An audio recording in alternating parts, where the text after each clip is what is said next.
Because you know what? Everybody is a used to be something. And if you got the oracles of God, you ought to use your oracles and say, you know what, brother, I ain't got to judge you, but guess what? I can pick you up out of your trouble.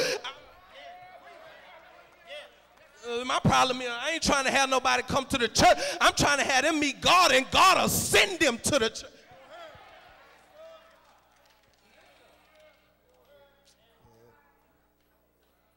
What advantage?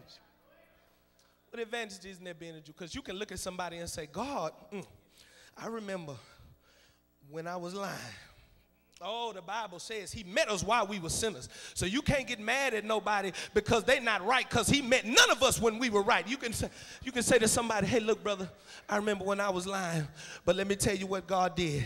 He grabbed me. Yeah, he whooped my behind. Yeah, because you're going to get it. Yeah. You think you're getting by, but you ain't getting away. You're going to get it. He said, yeah, brother, look, now you got to deal with your consequences because you made the mess, but God will bring you up out of the pit. I ain't got to judge you. I ain't got to criticize. So now what he says now, does that mean that you're any better because you come to church? Does that make you better? I'm still in chapter 3. Does that make you any better than somebody that don't come to church? Does that make you better? He says, no. Why? Because all have sinned. And I wish I could just preach that for about 2 or 3 minutes, that the Bible says A-L-L, not Y-A-L-L, and why, oh my God.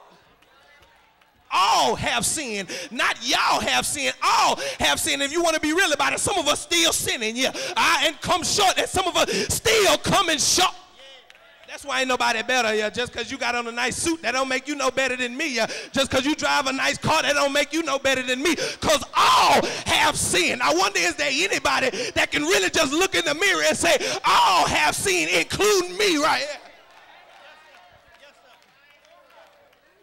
I ain't preaching, I'm just talking to you. All have sinned. All have sinned. Not y'all. Too many times we try to look at folk and say, you. No. Me. I like it because the old folk used to say, not my mother, not my father, not my sister, not my brother, but it's me, oh Lord. Because sometimes I don't think holy thoughts. I need you to help me keep it together.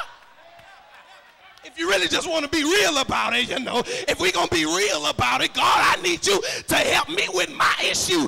I ain't got time to be looking at nobody else. Bills and what? Bills. Yeah, I got bills. I ain't got time to be judging, criticizing nobody else. I got bills. I got a life. What do folk do all day? Just sit up worrying about what somebody else do. Get it together yourself. I'm sorry. I'm sorry. Yeah. I'm sorry. He says, is anybody any better? He says, no. No, because the problem with church folk is that we feel like it was us who initiated the contact. Yeah, I know. You feel like it was you that made the contact with God, but oh, no. It was God who went chasing after you first. Yeah, it was God who went chasing after you. And the problem with church folk is that we feel like we the cat's meow, and we feel like we the dog's bow wow, and that the sun rises and sets on our behind. But if the truth really be told, God went chasing after you and found you in your mess and brought you out of your mess. See, that's the problem with church folk. And so now Paul, he has to deal with the Jews because the Jews are God's chosen people. And they were distracting people in church because they were telling them, now look, if you want to come to God, you got to do it this way. You got to do it my way. You got to do it my way. You got to do it my way. But the truth is that Paul wanted the people to understand that you can't work your way into salvation. Let me say it again. Nothing that you can ever do will ever be good enough to make you justified before God. I want to bless somebody. You cannot work your way into salvation. But you know what does happen? What he does is he sees us justified. In other words, what he does is he says, now you in filthy clothes, yeah, I'm going to take your clothes off of you and put them on me, and I'm going to give you my clean clothes. In other words, all you got to do is believe. Now you already in. Look, you don't have to work to get in. You in by the grace. Touch somebody and say, by the grace. I'm in by the grace. I'm in the family by the grace. Because his grace, he just looked on you and said, you know what, I love you enough to bring you up out of your mess, not because of what you did, but because I love you. And I got that much. Anybody understand anything about grace and mercy? How you ain't deserved to wake up yesterday, but he woke you up this morning. Some people didn't even tell him thank you for waking up, but you still here. Give God a praise and say, by the grace. Oh, I feel something pushing me now. By the grace. He does it by his grace. And so what he does in chapter 4, he introduces a key witness to complete his point of salvation. What he says, now Abraham was not justified by works, but it was counted unto him righteousness because he simply believed God. He believed God and it was counted unto him for righteous. I got to move now because I'm in chapter 5. So what he says is that Abraham did not work, he only believed. And because he believed, that caused him to work. I want to bless somebody. You don't have to work to get in, but you ought to work because you in.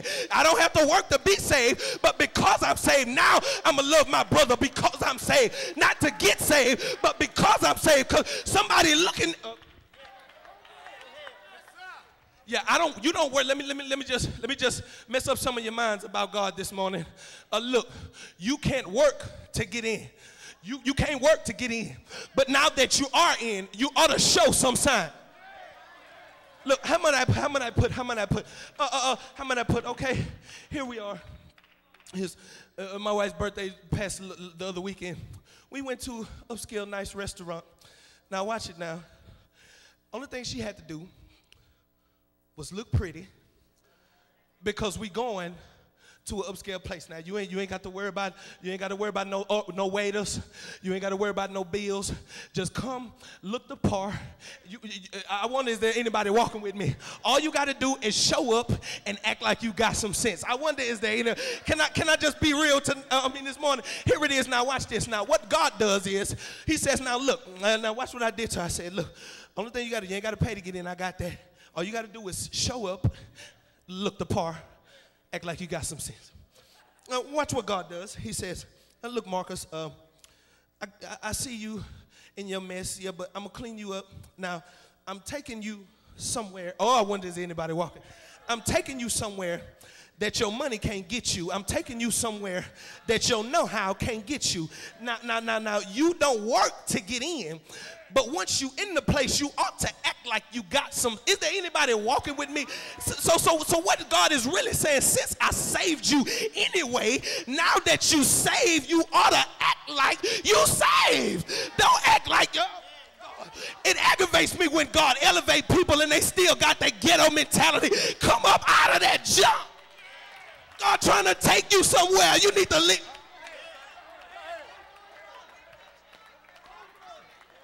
Act like you got some. Act like God brought you from. Oh my God. Yeah, you get up, you think you cute. You know you got nice little shape. You got the nerve to look at somebody else and call them ugly. Oh my God. Because God blessed you with a couple. You know, oh man, I'm gonna get out. I'm sorry. Oh my God. Now that you in, you ought to act like you got some sense. Now watch what he says here in chapter 4. He has to deal with the Jews because they're God's chosen people, and they were so stuck on this stuff that don't really matter.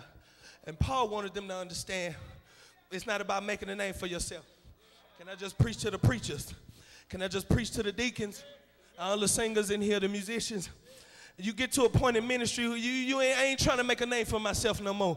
But if I can really just help somebody, I ain't worried about folks shouting no more.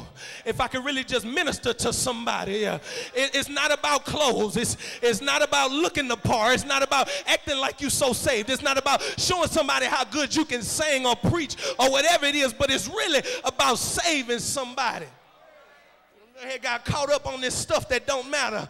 When you get to the point where you preparing sermons just to show the other preachers how much you know, you need to get somewhere and sit down. Or touch your neighbor and say, get somewhere.